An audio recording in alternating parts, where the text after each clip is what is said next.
Good evening, and welcome to the 2014-2015 academic year. You've met me before, but once again, my name is Erica D'Agostino.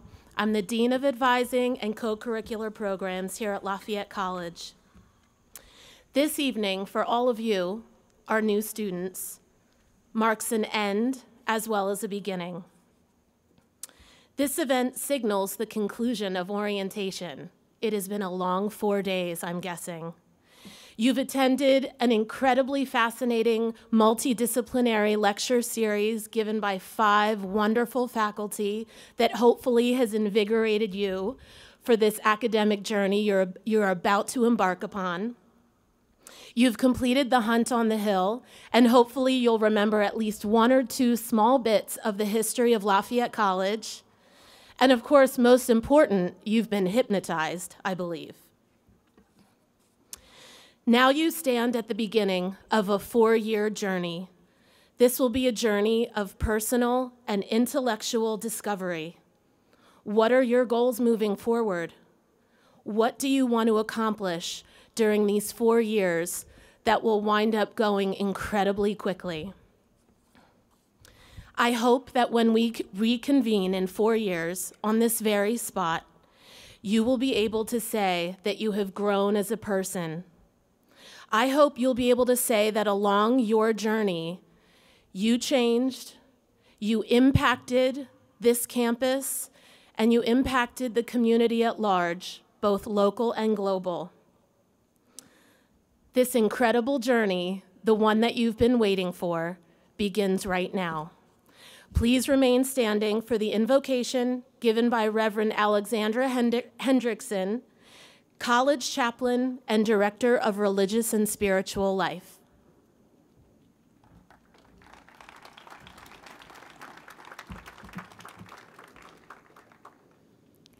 A convocation, this thing that we're doing right now, is a group of people called together for a special purpose.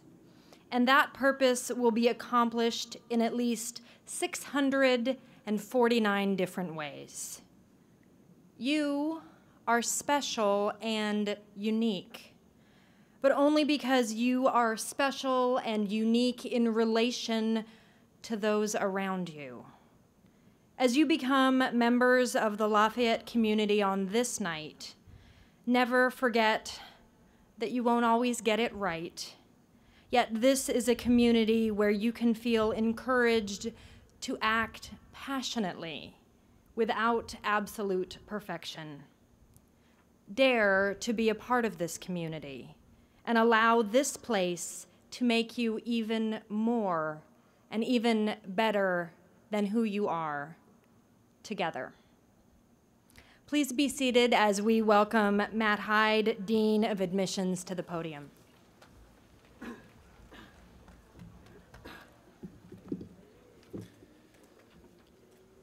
President Byerly, faculty, staff, friends of the college, it is an honor to introduce you to the Lafayette class of 2018. More than that, it is an absolute thrill to introduce this exceptional class to itself. The job of our admissions team is to construct the smartest, most dynamic, diverse, and exciting collection of students possible. In partnership with our expertly led and talented financial aid colleagues, it is our division's responsibility to deliver each class to the faculty, our president, to the Board of Trustees as an artfully crafted and solvent entity.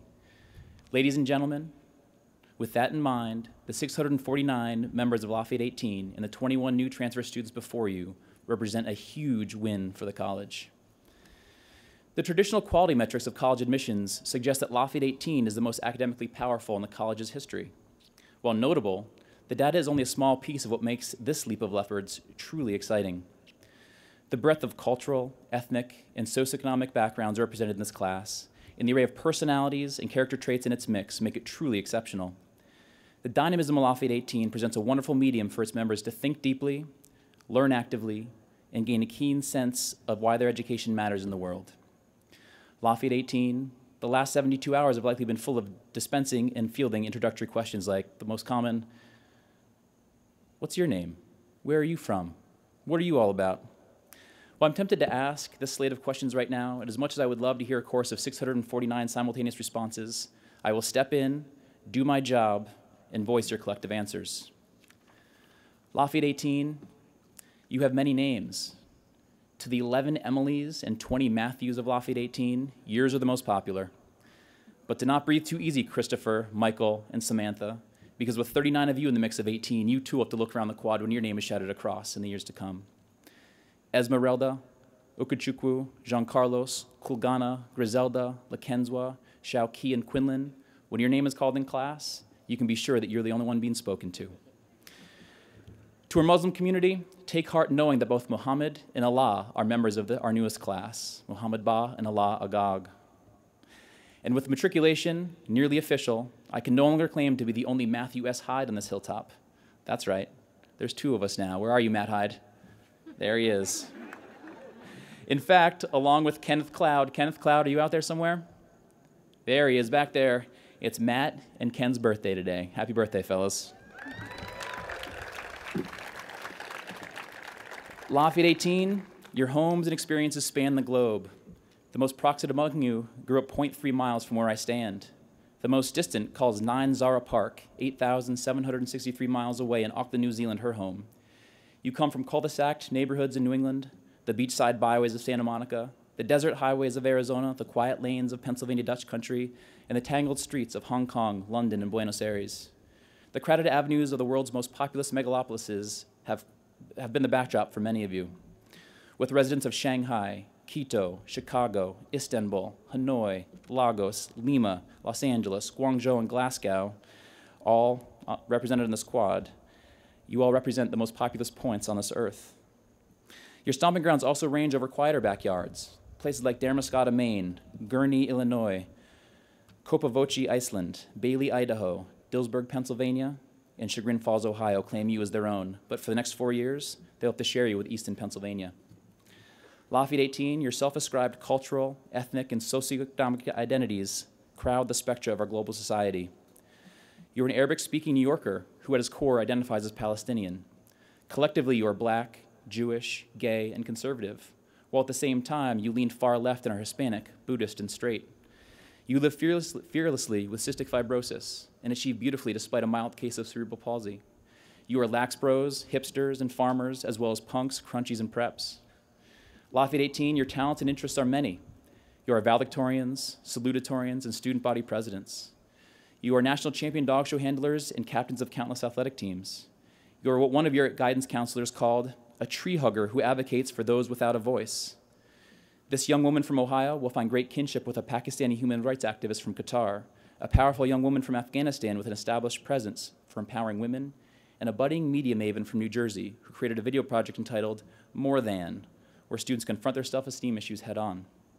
You are artists, performers, and world-ranked robotics team leaders, and you have hiked the 46 high pizza of the Adirondacks in less than a year. Lafayette 18, you're an awesome collection of smarts, talent, and experiences.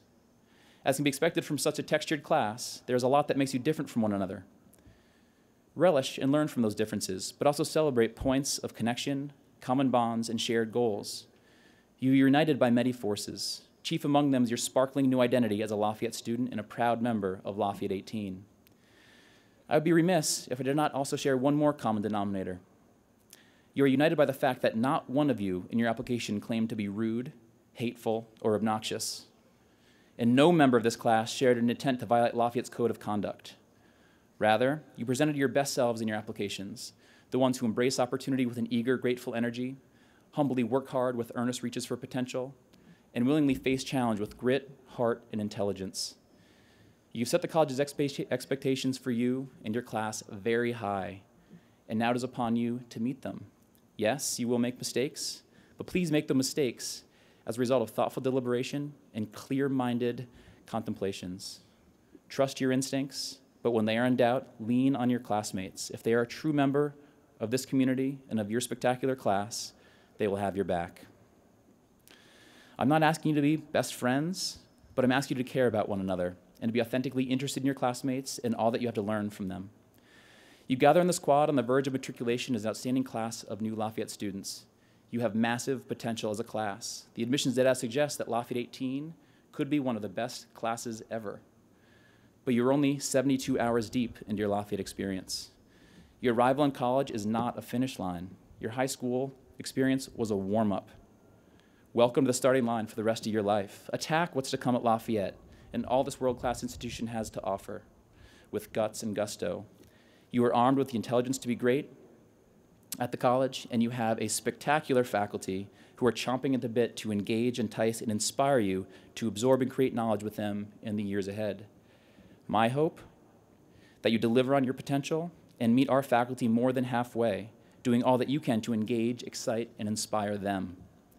With that, friends and colleagues, on behalf of the Admissions and Financial Aid Division, I present to all those in attendance and to the entire Lafayette community one of Lafayette's strongest classes to ever assemble.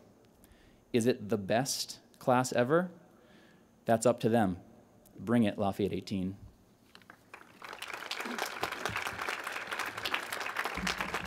It is now my pleasure to introduce Connor Heinlein, Lafayette's President of Student Government.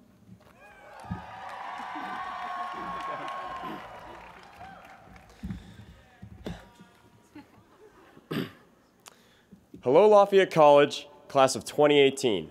I am Connor Heinlein, your student body president. It is truly a pleasure to have the opportunity to speak with you tonight. I suspect that each of you is feeling a variety of emotions right now. Some fear or excitement, perhaps sadness or some joy. I remember feeling all of these emotions and more when I sat at my convocation now 3 years ago. As I watched the student government president speak that afternoon, I realized that serving Lafayette and my peers was what I wanted to do with my time here. And every day following that one, I worked with a goal of becoming a strong student leader. I began in earnest in my first year by getting involved in new ways and learning about our campus and what makes for a good representative. I worked hard, and ultimately, that effort culminated in me arriving where I am now, representing and serving my community to the best of my ability. Now, there are two reasons why I'm sharing this with you today. One is because my experience is indicative of a larger, overarching principle here at Lafayette, namely, that you can do anything you set your mind to. If you make a commitment to learn, if you give yourself permission to fail as a prerequisite for trying new things, and if you're willing to follow others as well as lead them, then there is nothing that you cannot do. One of the absolute best features of Lafayette is that it supplies you with every imaginable resource you may need to pursue your goals. Whether it's your academic or athletic career, whether you want to be an artist or an engineer, a doctor or teacher, a resident advisor, or an orientation leader. Or if you want to pursue some other passion entirely, you will be supported by our faculty, our administrators, and of course, your peers. Just as this skinny pale kid was able to realize his dreams at Lafayette, so too can you. Now, the other reason I share my convocation experience is because it's important to follow through on your commitments. Why is this important? Well, your time here will go by incredibly fast. And Deciding you want to pursue something and following through on that commitment are two very different things. Moreover, your success at the college will depend on how you treat others and the choices you make. Now that you are officially a Lafayette student, each of you will be confronted with many difficult choices. These choices will shape who you are and reflect what you stand for, ultimately defining you, the opportunities you'll have, and making or breaking a positive Lafayette experience. Regardless of what commitments you make or the specific goals you have for your time at Lafayette, I encourage you to make choices that align with your values. That may mean making a sacrifice so you can get your work done, or not going along with a crowd because it doesn't feel like the right thing to do. But ultimately, if you stay congruent with your values, those choices will pay off. As I get ready to complete my senior year at the college, I can promise you that if you commit to your goals and stay true to who you are, if you ask for help from others and treat others with respect, then you will be able to do great things here. So, my challenge to you then is this. As one of the most impressive classes ever admitted to Lafayette College, as previously mentioned by Dean Hyde, I ask you to pick a dream and chase it. Be confident. Seize this moment, right now. Just as Marquis de Lafayette seized an opportunity to stand for what he believed in. Even when he was discouraged from doing so and had little to benefit personally, he took up his sword to help fight for freedom. In this way, I ask you to pick up the proverbial sword and seize your moment and make the most of your Lafayette experience. Best of luck. In this spirit, I want to read an excerpt from the poem The Sword of Lafayette, written by H. Black McKnight, an alumnus from the class of 1916. This poem was first read at the unveiling of the statue of Marquis de Lafayette, now located behind Colton Chapel. The Sword of Lafayette. So came young Lafayette, for freedom's life in youth's bright name, he drew his sword. And now that sword is passed to other hands. Now lips may kiss its shining steel in pledge of youth's own mysteries, to learn, to think, to run with winds, to find old truth, new friends in all, the inborn ecstasy of life that falls on evening quiet on college walls. Alive to little things, content and peace, yet stirred by all the splendid quests that urge and call the heart of gallant youth to turn, face eastward, toward the dawn, where past that golden host of boys of other days, know agony and vision, hope and high romance. And learn at last the secret, intimate as the heartbeat, the dream that cannot die. So passes on from age to age in youth's bright name, the Sword of Lafayette. To the class of 2018, I look forward to seeing all the amazing things I know you'll do with your time here. Thank you.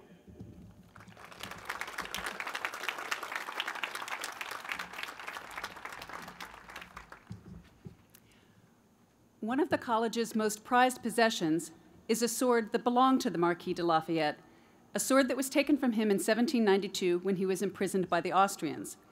This sword was given to Lafayette College in 1932, and until recently had been displayed only rarely at the college. Last year, we began a new tradition of bringing it out and sharing it with the incoming class as a symbol of the power of the Lafayette legacy. I'd like to ask Dean of Students Paul McLaughlin to carry the sword down the aisle now so that you can see it. 4 years from now, the member of the class of 2018 who wins the college's George Wharton Pepper Prize will have the honor of presenting this sword to his or her classmates at your commencement ceremony. In this way, we invite you all to, in the words of the poem that Connor just read, seize the sword of Lafayette. And by that we mean, seize when you enter the opportunities that this college offers, and seize when you depart the responsibilities that come along with the education you are privileged to receive. I'm happy to welcome Provost Robert Cohn to the podium.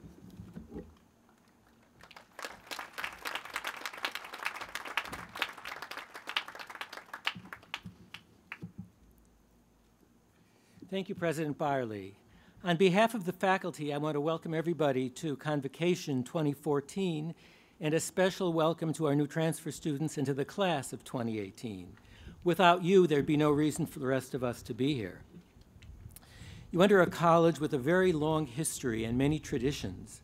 For instance, a bit later, we will sing the Alma Mater in front of Old Pardee, written by W.C. Steer in the class of 1884, and here we are in front of Old Pardee today. Yet traditions change or are forgotten, and new ones emerge. The displaying of the sword, the brandishing by our dean, is a new tradition, even though the sword is very old. In fact, it was a tradition begun just last year. You will undoubtedly start your own traditions while you are here, and we will carry them on long after you graduate. In the next 4 years, you will make Lafayette your own, and we will all be the better for it. I have had the privilege of studying and teaching in a few of the best universities in this country, and having taught at Lafayette, one of the best, for 27 years, I'm happy to tell you that your professors are the most dedicated teachers and scholars you will find anywhere. They hold themselves to the highest of standards and will expect the same from you. They will be as eager to teach you as you are to learn from them. At the same time, most of us view the classroom, the lab, and the field as sites of mutual learning and teaching. We want to hear your voice in discussion, writing, presentation. Get to know your professors. Bug them during their office hours with your questions and concerns. We are here for you. I'm not only the provost, but I've been a Lafayette parent, so I speak from personal experience. My son, who was in the class of 2012, found Lafayette to be a place where he could explore his intellectual interests, where he found mentors he could connect with, and friends to share good as well as some tough times, and where he developed, in my totally unprejudiced view, into a remarkable person. I wish the same to each of you. May Lafayette be a place where you can nurture those habits of mind and heart that will bring you success and fulfillment for a lifetime. Will our new students please stand? President Byerly, members of the faculty, I have the honor of presenting to you 649 students in the class of 2018 and 21 new transfer students.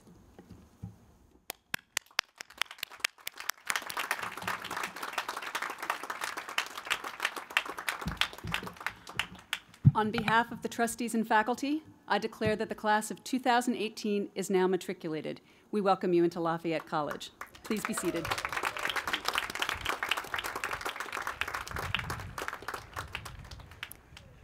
It's a great pleasure to gather together as a community on this lovely evening to welcome the class of 2018.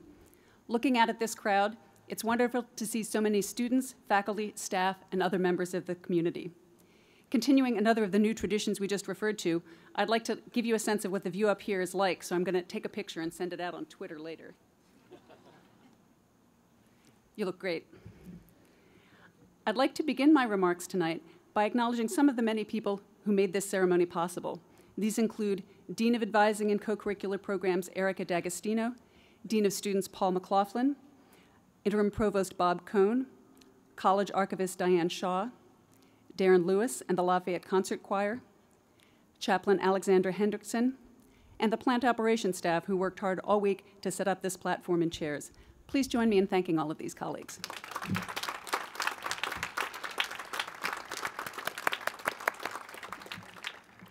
It's appropriate that this year's entering students are joined today by the faculty who will teach them, the staff who will support them, and the upper class students who will serve as mentors and role models over the coming years. The people that you see around you will be a source of wisdom, strength, friendship, and inspiration, not only over the next 4 years, but for the rest of your lives. You take your place today as part of a special community, one that is more than 180 years old. I'd like to talk for a few minutes about the role of traditions in strengthening that community, and the important role of community in your education here at Lafayette. You've already seen today one dimension of the college's traditions, the adherence to the figure of the Marquis de Lafayette as a guiding symbol for the college. When you first learned about Lafayette College, you may have wondered how the college got its name. At the time of the college's founding, Lafayette was one of the most famous and revered names in America. Lafayette's dedication and heroism in traveling from France as a young man to support the American Revolution, as well as his status as a close friend of General Washington, had made him a legendary figure. In 1824, he returned to America as an elder statesman at the invitation of President Monroe, where he was greeted with extraordinary acclaim and adulation everywhere he went as he toured every state in the nation. When a group of prominent citizens of Easton, Pennsylvania, decided in 1824 to found a college, a delegation of 200 Eastonians had recently traveled to Philadelphia to hear General Lafayette speak. Lafayette had actually exchanged a few cordial words with James Madison Porter, who would become president of the new college's Board of Trustees.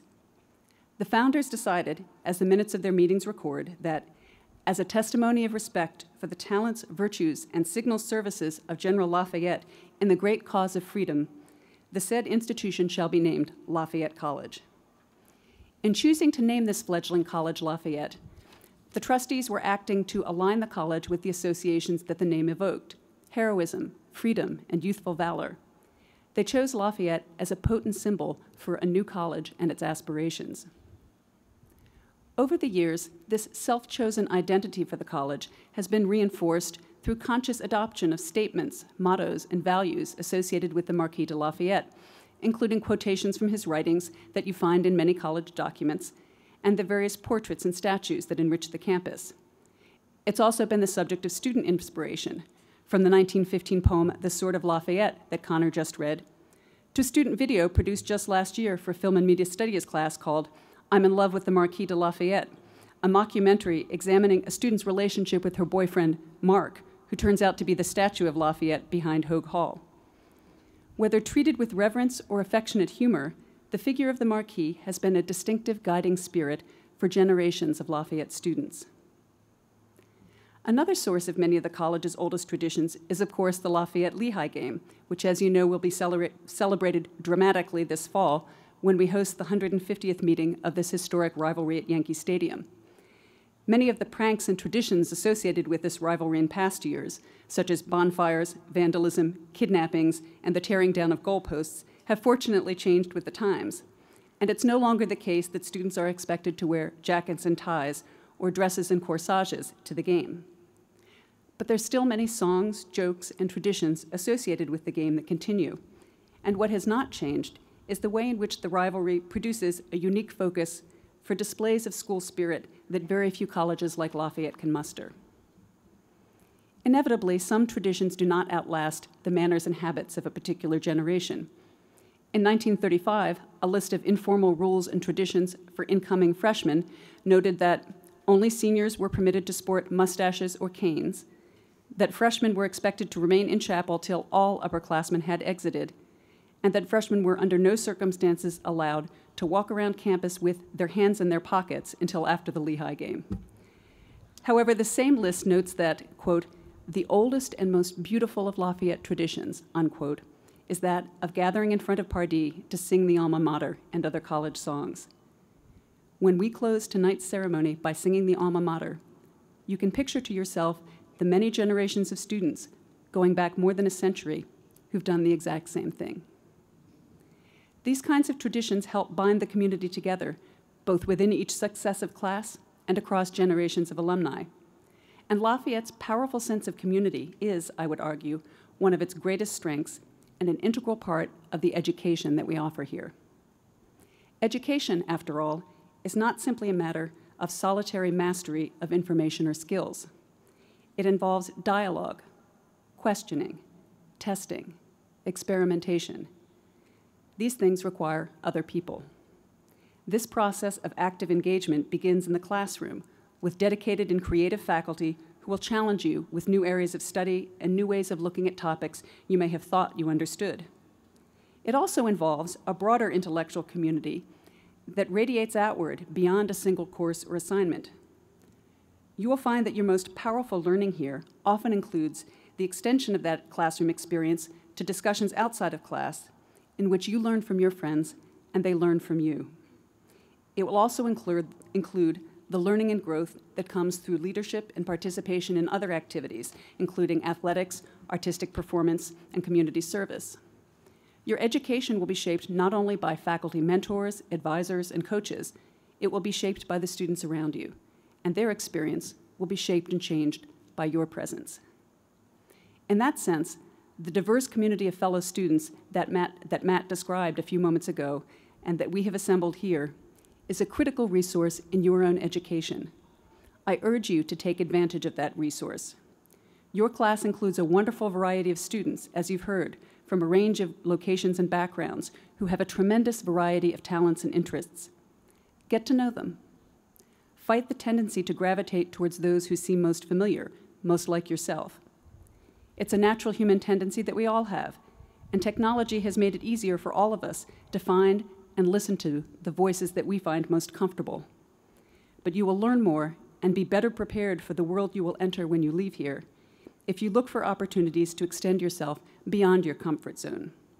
More importantly, you will be in a better position to change that world and make it a less segmented and divisive place if you bring with you the habits of outreach and curiosity that we try to foster here. The orientation groups that you've been part of for the last few days are a good launching point for that effort. As part of our new Connected Communities Residential Life program, they're intended to be a community that will continue throughout your 4 years here, with other events and programs that will bring you back together on a regular basis. These groups will no doubt be supplemented by other friendships, but they can provide the initial scaffolding for a robust network of support. We hope that in the end, you'll view each group, team, club, or living group that you join here not as a single, exclusive circle of friends, but as one of a series of interlocking and overlapping circles, connected communities that form the powerful network that is Lafayette. I will conclude by noting that the anchor of this community is your class, the class of 2018. I'd like to ask you all to take a moment now to look around you at the classmates to the right and left of you, in front of you, and across the aisle. You may not know them yet, but sitting with you here today are people who will become cherished friends for decades to come. Learn from them, make the most of what they have to offer, and take seriously your responsibility to help them in turn grow and develop into their best selves. That commitment to strong friendship and support is the most important tradition that we have at Lafayette.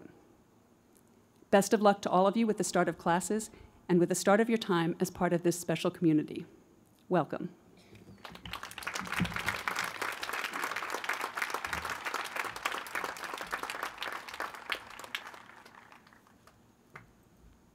I left too soon. One tradition that we have at Lafayette is to present the class flag to each new class. The class flag symbolizes the unity of the class of 2018. I'm happy to call upon Alex Karapetian, class of 2004, president of the Alumni Association, to present your class flag to you.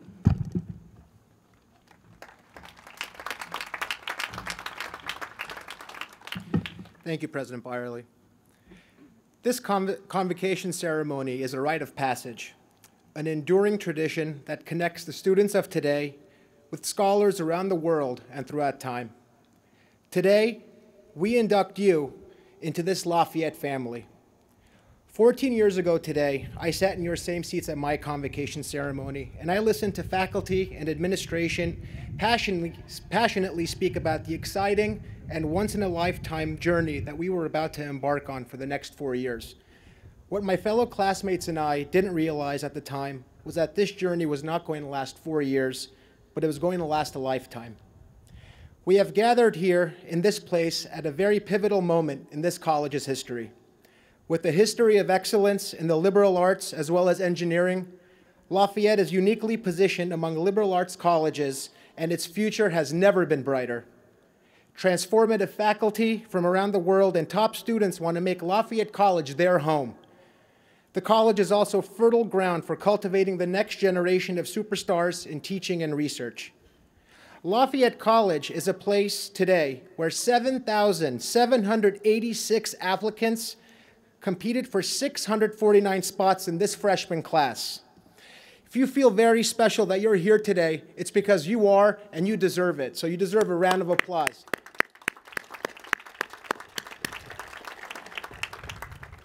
Today, as you embark on your Lafayette journey, remember that you do not live for yourself alone. Simply by living in our society, you have obligations to others, those closest to you, and to the wider human community. By enrolling at Lafayette, you are now part of an extraordinary community known as the Lafayette family. All of you come here from different parts of the country and the world. You have different majors and different career goals, different beliefs and backgrounds. But what unites you and what unites us is our membership in one family, and that's the Lafayette family. That includes all students, parents, faculty, administration, and alumni. Like any family, we share many traditions which we pass down from generation to generation. You will witness one of these traditions at Yankee Stadium this year while cheering on our football team against Lehigh in November for the 150th rivalry meeting. And now, please allow me to close with one of my favorite traditions, and it's just a simple saying that all leopards know. No matter where you are in the world, whether you're in Easton, Pennsylvania, walking down New York City, London, Shanghai, in the island of Santorini, or riding a bike on an ASB trip in Idaho, when you recognize another Lafayette family member, you turn to them and you say these two words: beat Lehigh. Class of 2018, on three, we're going to say this. 1, 2, 3. Welcome to the class of 2018 Lafayette College alumni. Welcome you.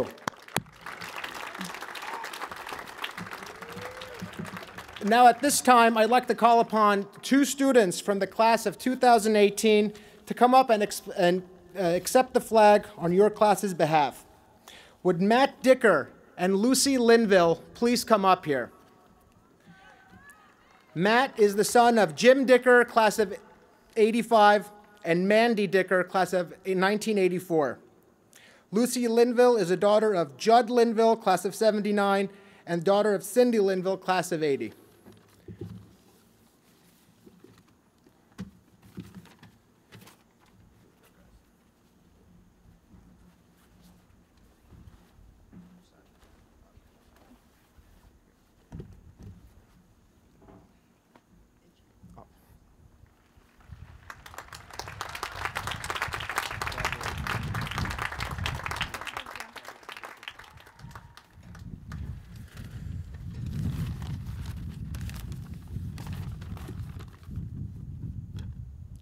Now, please join us in another Lafayette tradition, the singing of the Alma Mater, led by Darren Lewis and the college choir. Please stand.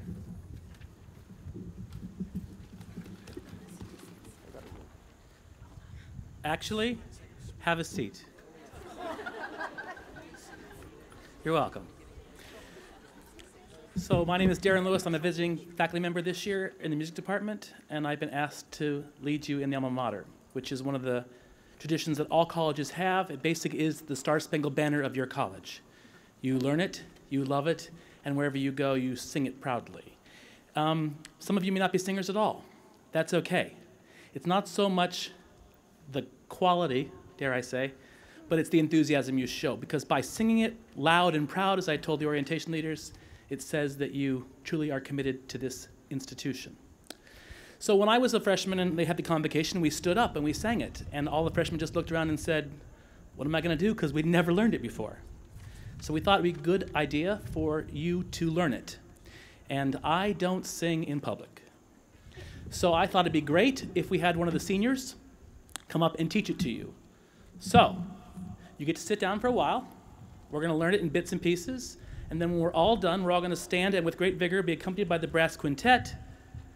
And then it will almost be time to go. Fair? Fair? Thank you so much. Adam Klein-Schoder is going to lead you.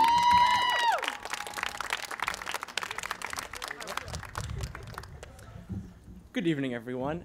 As Darren said, my name is Adam, and I'm a senior mechanical engineering major, thus proving that you do not have to be a music major to sing in choir. Before I begin, thank you. Before I begin, I just want to put a shameless plug in here because I have no shame, and I want to say that choir is great fun. I've been there for 3 years, and it's been an amazing time when you meet some absolutely amazing people. And if you want to come and join, please go to Williams 123 on Monday at 4:15. So, luckily for you all, the alma mater for us is very easy. It can be divided into 3 sections, and the third is the same as the first with just a different melody. So I'm going to do this in kind of a call and response technique. So I will sing, I think you, actually I was looking at your program, you guys have the lyrics in there. I'm going to be going every 2 lines. So I'll sing every 2 lines, and then I'll have you repeat it after me. So the first line goes like this. We'll gather by the twilight's glow in front of old party. With me, please. We'll gather by the twilight's glow in front of old party. Great, everyone should join choir. The second line goes like this. In all the world no other scene so fair, so dear to me. With me, please. I'm sorry, I'm gonna try that again. Sorry for the wrong words. Once more. In all the world no other scene so fair, so dear to me. Great. Let's put those 2 together, please. And here's your note. The words are we'll gather, which you already know. We'll gather by the twilight's glow in front of old party. In all the world no other scene so fair, so dear to me. Great. Now the next section also is comprised of, as I said before, the next pairing of 4 lines, and it goes like this. O Lafayette, to thee our voices raise. With me, please, and this is your note. O Lafayette, to thee our voices raise. Great. And the next half of this section goes like this. While loyal lips and loyal hearts unite to sing thy praise. With me, please. While loyal lips and loyal hearts unite to sing thy praise. Great. Let's put those 2 together, please, and that is your note. Praise. Oh, oh, oh, oh. Oh, Lafayette, to thee our voices raise, while loyal lips and loyal hearts unite to sing thy praise. Great. And as I said before, that's the end of the second section. The third section is just the words from the first section with a slightly different melody, and it goes like this. We'll gather by the twilight's glow in front of old party. In all the world no other scene so fair, so dear to me. With me, please, and this is your note. We'll gather by the twilight's glow in front of old party. In all the world no other scene so fair, so dear to me. Great, that's it. And at the end of the alma mater, when we do it in just a couple seconds, we're going to sing that line again with a slightly slower ending, but you've learned the alma mater. Everyone please rise for the actual performance of the alma mater.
You're almost done. So go forth with these words, inspired by scholar and activist Eugene Farlow. I charge to you, get to stepping out into the world, get to stepping outside of yourselves, and be people for others, with justice and liberation and action. Be inspired with a vision of community where concern for one another will trump anxiety and fear. Be brave and bold in this new unfolding chapter. Congratulations. Congratulations. Welcome to this community. Good night.